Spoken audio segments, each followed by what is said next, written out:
বেশি ভিউজের আশায় কখনোই আপনার ভিডিও আপনার অ্যাডমিন আইডি থেকে অথবা পেজ থেকে কখনো নিজে থেকে নিজে কখনোই শেয়ার দিবেন না, এবং কখনোই আপনি কোনো প্রকার গ্রুপে শেয়ার দিতে যাবেন না।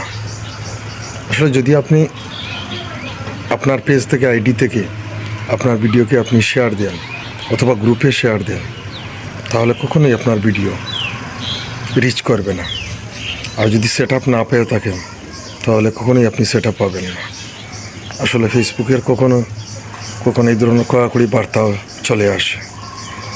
জেনে রাখবেন, আসলে ফেসবুকে আপনি কন্টেন্ট তৈরি করেন শুধুমাত্র অডিয়েন্স আপনার ভিডিও দেখার জন্য, অডিয়েন্সের পক্ষ থেকে শেয়ার দেওয়ার জন্য, অডিয়েন্সের পক্ষ থেকে যুক্ত থাকার জন্য।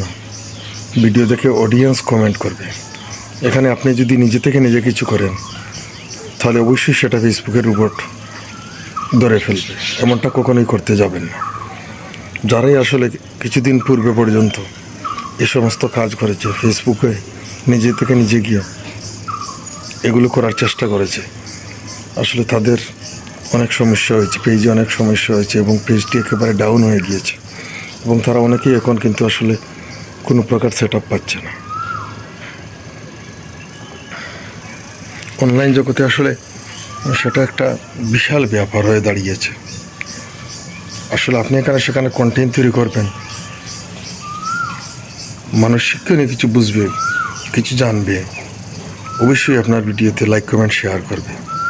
সেখানে আপনি নিজে থেকেই নিজে যদি শেয়ার দিয়ে দেন আর সেখানে ভিউজ আসে, সেখানে সেই ভিউজের আসলে কোনো মূল্যায়ন নেই, কারণ আপনি তো শেয়ারকারী না, আপনি ভিডিও নির্মাতা হয়ে আপনি কিন্তু শেয়ার করতে পারেন না।